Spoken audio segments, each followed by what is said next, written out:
The man Jesus healed of congenital blindness suddenly found himself in a difficult situation.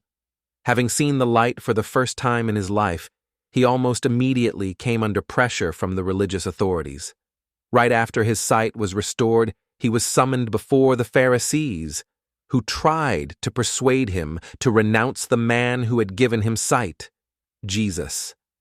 According to a later tradition, the healed man may have been called Josiah. He had known nothing of Jesus or his teaching before the miracle, but nevertheless he refused to recant. More than that, Josiah offered a simple yet profound observation. Such miracles could only be done by the power of God. He did not speak as a theologian, but as a man who had for the first time encountered the manifest power of God. That honest conclusion provoked rage. The Jewish leaders would not accept his testimony. They had centuries of authority, but the formerly blind man had what they lacked: personal experience of meeting God. In response to his words, they expelled him from the synagogue. In those days, this meant more than being barred from assemblies. A person was effectively cut off from his community, his support, and his religious identity. On the very day of his healing, the formerly blind man was cast out of the synagogue simply for what he had said. Could he have imagined that morning what awaited him? How surprising the turns of fate can be in our world. When Josiah was left alone, Jesus sought him out. This is an important detail. Jesus always finds those whom others reject. He asked him directly, "Do you believe in the Son of God?" Josiah asked, "Who is he, Lord?" Jesus answered, "You have seen him, and he is speaking to you." Hearing this, Josiah confessed his faith and, as was customary then, bowed before him.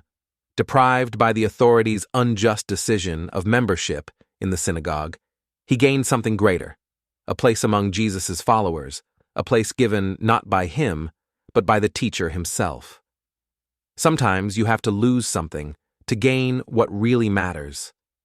Sometimes the loss of an old identity is the door through which a person enters a new life. As long as Josiah remained part of his familiar religious environment, his story was predetermined. He was poor, blind, dependent on passers-by's mercy, and entirely invisible to society. His place in the world had been fixed in advance, and as often happens, those around him believed a person could not step outside what he had always been.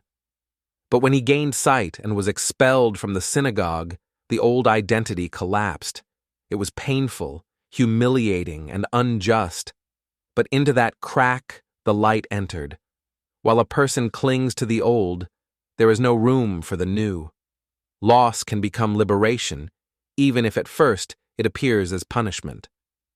The Bible is full of similar stories.